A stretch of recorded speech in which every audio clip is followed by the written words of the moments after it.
Hello, I don't know where I am at the minute.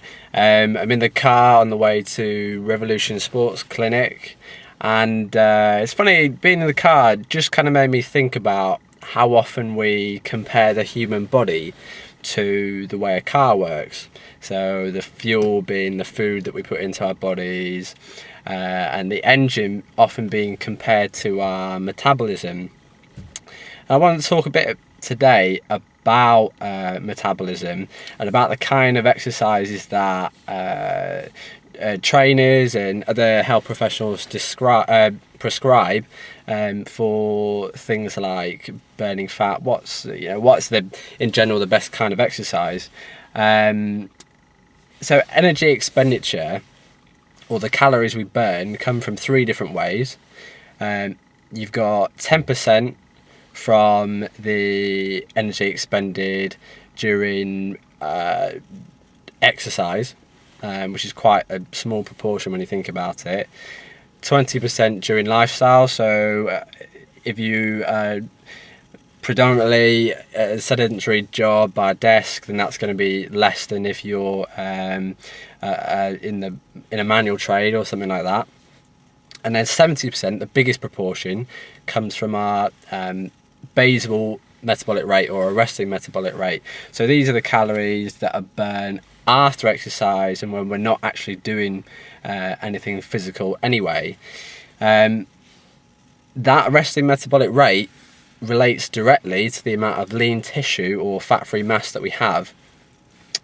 So how do we maximize that? Well, resistance training, anaerobic training, is going to build lean tissue and maximize the amount of calories that you burn after exercise, not just during it, directly by its effect on lean tissue growth and that sort of thing. So I wonder, what are your guys' views on aerobic exercise? Because I know there's a lot of kind of controversy about prescribing purely aerobic exercise.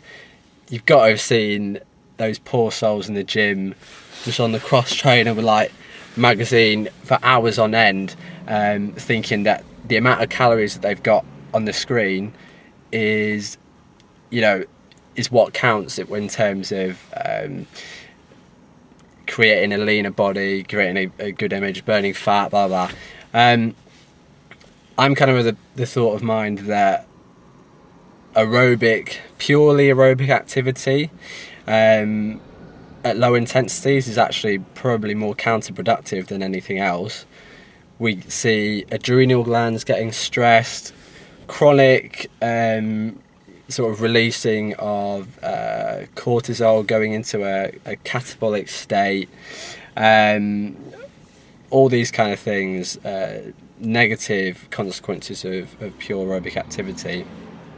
And because of the release of stress hormone and cortisol, we get kind of a build-up of inflammation.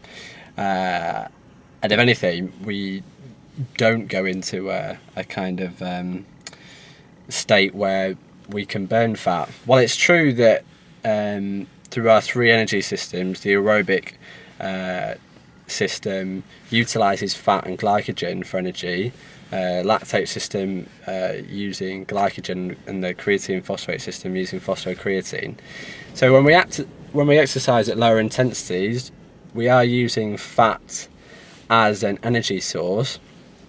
But I think that the amount of negative side effects of just doing purely aerobic exercise is there are far better ways of achieving the same, more desirable effects via anaerobic resistance training, strength training.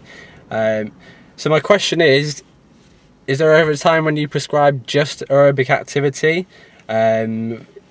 for endurance athletes, or just amateur recreational people that work out, clients? Is there ever a good time for that? Or not? Do you agree with pure aerobic training or not? So that's my question for today, and I'm running out of battery, so leave it there and see you next time.